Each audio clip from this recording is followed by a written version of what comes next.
지금 이 순간 여러분의 곁에 있는 사람이 조용히 미소를 지으며 이렇게 말한다면 어떻겠습니까?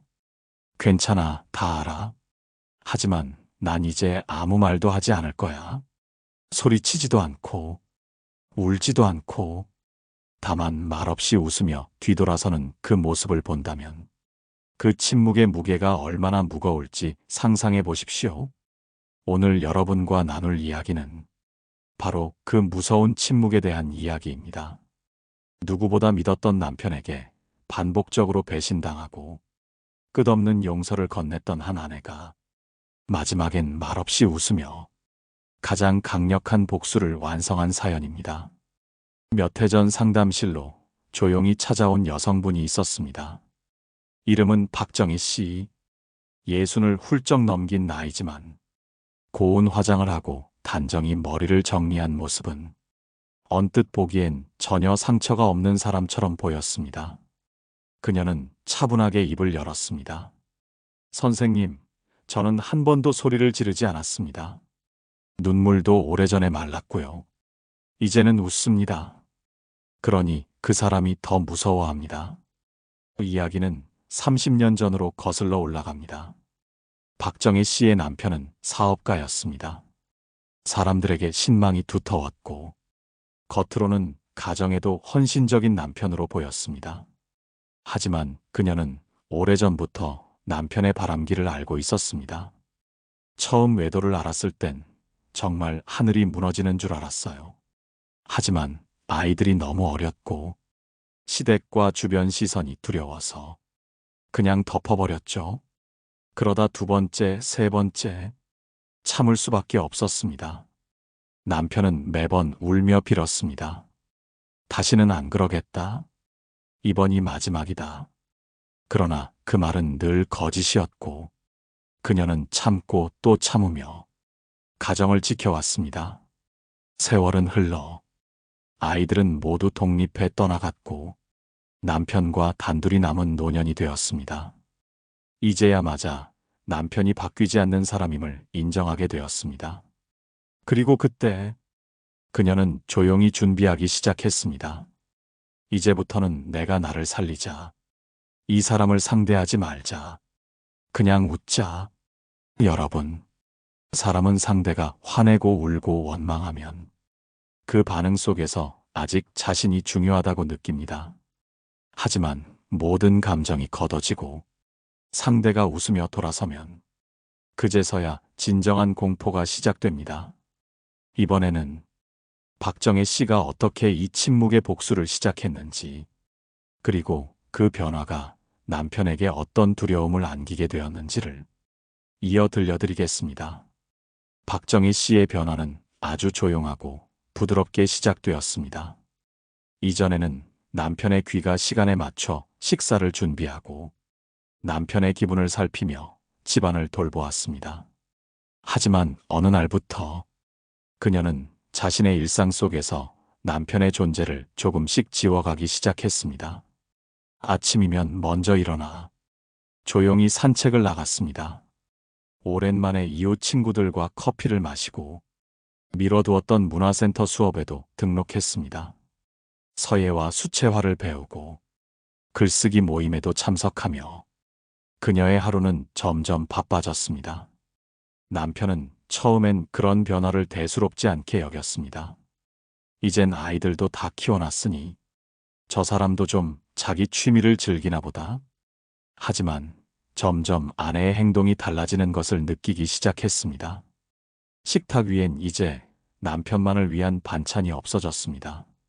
함께 먹던 저녁도 이젠 그녀가 바쁜 일정이 있으면 남편 혼자 먹어야 했습니다. 남편이 저녁 일정이 있다고 하면 예전처럼 묻지도 않고 그냥 그래, 잘 다녀와 한마디로 넘겼습니다. 어느 날 남편이 조심스럽게 물었습니다. 요즘 무슨 모임을 그렇게 자주 나가? 나보다 친구들이 더 좋아? 박정희 씨는 환하게 웃으며 대답했습니다. 나도 내 삶 좀 살아야지. 이젠 내가 나를 즐겁게 만들어야 하잖아. 그 말에 남편은 말문이 막혔습니다. 이전 같으면 아내가 외출하면 자신이 불편했을 것을 알기에 불만도 내비치고 잔소리도 하곤 했지만 이젠 아내가 너무 담담하니 자신이 괜히 불안해지는 것이었습니다. 여러분, 바로 이 지점에서 복수는 시작됩니다. 소리를 지르지 않습니다. 상대를 비난하지 않습니다. 하지만 상대는 스스로 무너집니다. 이 사람이 나를 더 이상 필요로 하지 않는구나. 이 인식이 상대의 마음속 깊숙이 스며듭니다. 남편은 점점 조바심이 생겼습니다. 아내가 어디 가는지, 누구를 만나는지 묻고 싶지만 이미 그럴 권한조차 잃어버린 느낌이 들었습니다. 아내가 웃고 있는 모습을 볼수록 자신은 점점 움츠러들었습니다. 어느 저녁, 남편은 아내에게 술 기운을 빌려 말을 꺼냈습니다. 여보, 혹시 나 말고 누구 좋은 사람이라도 생긴 거야? 박정희 씨는 잔잔히 웃으며 대답했습니다. 아니야. 이제는 누구에게도 기대지 않아도 돼. 내가 나를 제일 잘 챙기니까. 남편은 그 말을 듣고는 말없이 한숨만 내쉬었습니다. 그 한숨 속에는 과거의 자신의 오만함과 이기심을 깨달은 씁쓸한 후회가 담겨 있었습니다. 여러분, 사람은 자기가 버렸다고 생각한 상대가 혼자서도 너무나 잘 살아갈 때 스스로 무너집니다.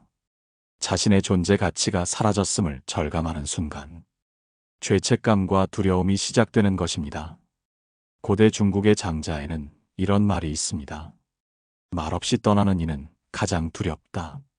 그 침묵 속에 모든 심판이 담겨 있다. 이번에는 박정희 씨가 어떻게 이 조용한 단절 속에서 더욱 단단한 행복을 만들어가고 남편은 점차 스스로를 파괴하는 과정을 이어 이야기하겠습니다. 시간이 지날수록 박정희 씨의 일상은 더 깊고 풍요로워졌습니다. 그녀는 자신을 위한 시간들을 더욱 적극적으로 만들어갔습니다.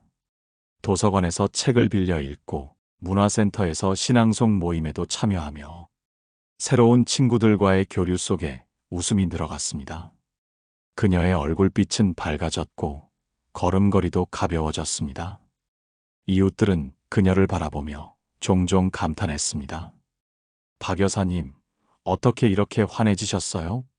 정말 젊어 보이세요. 이제야 진짜 인생을 사시는 것 같아요. 그녀는 미소를 지으며 대답했습니다. 그동안은 남을 위해 살았으니까요. 이제부터는 나를 위해 살아보려고요. 그 말들은 남편의 귀에도 들어갔습니다.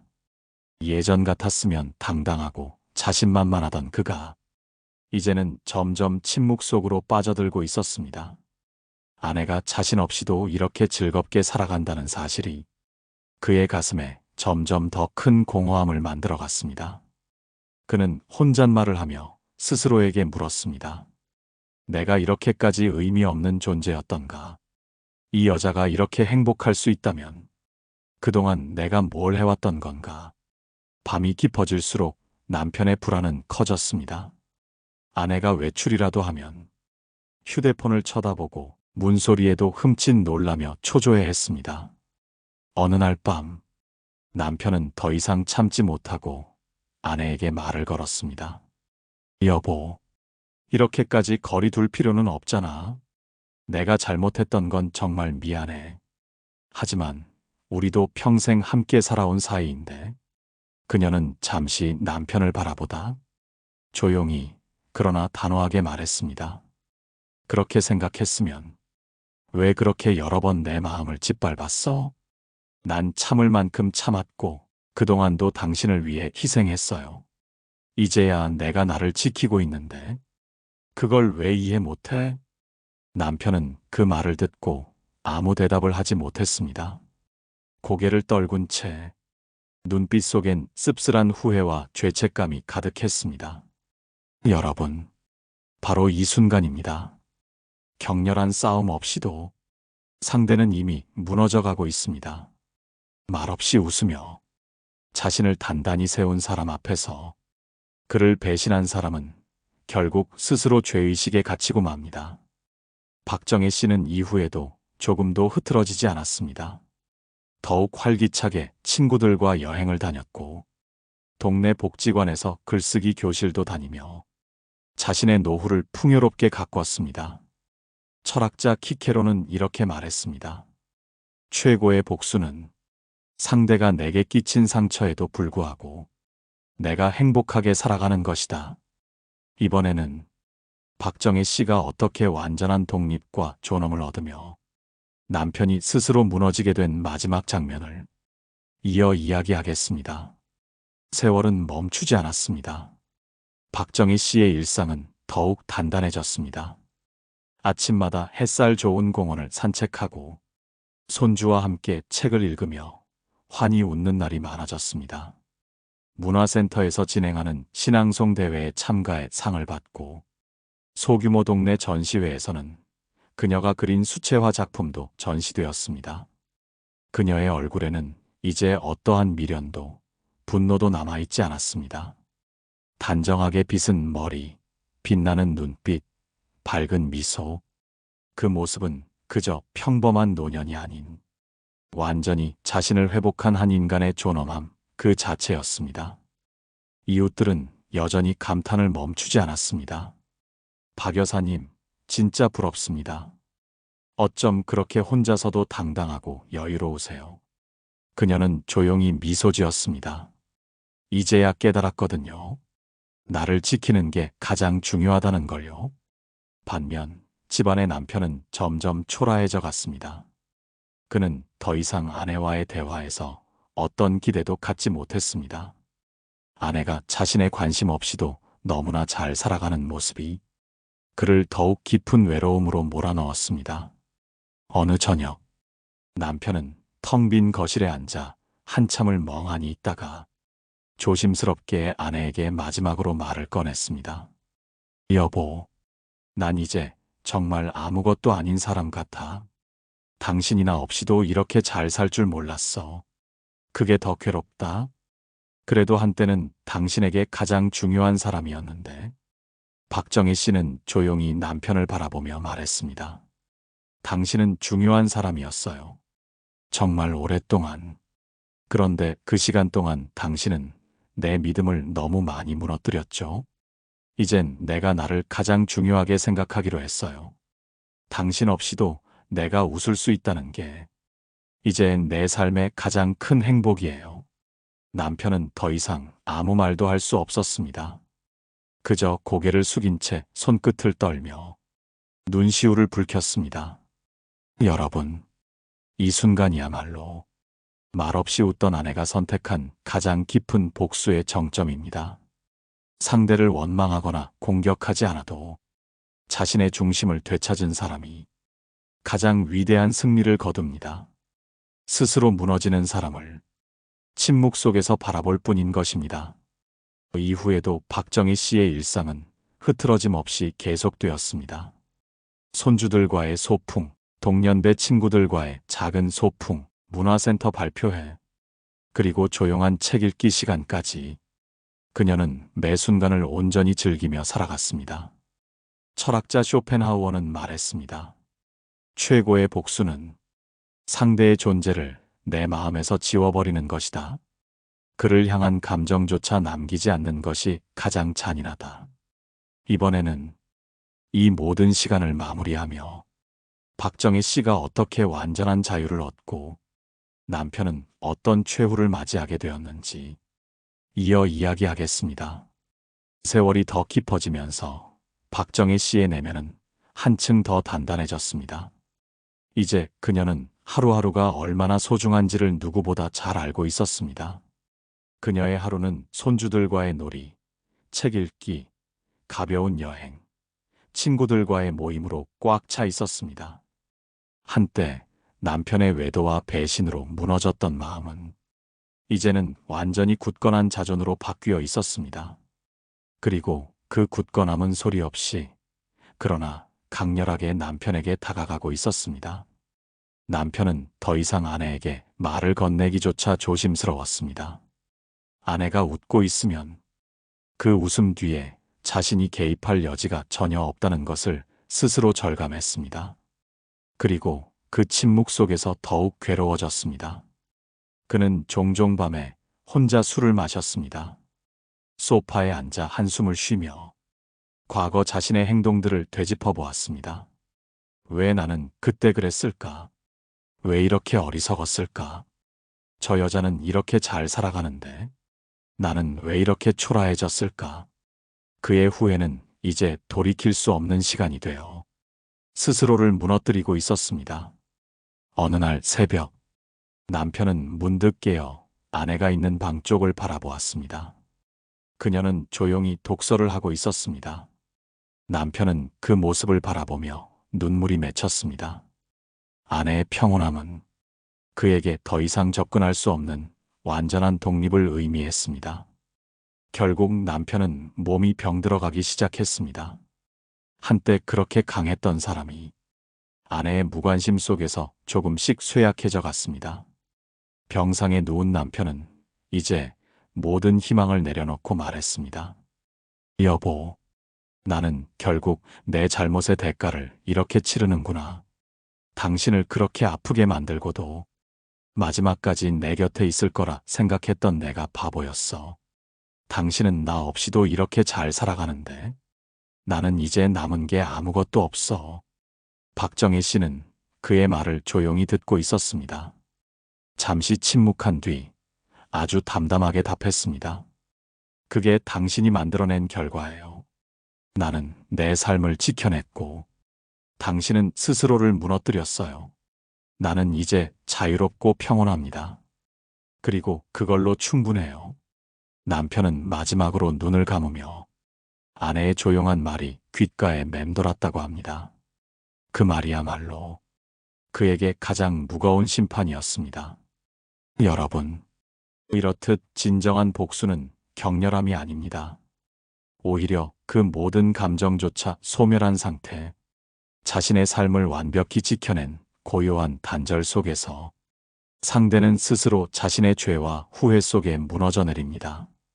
철학자 마르쿠스 아우렐리우스는 말했습니다.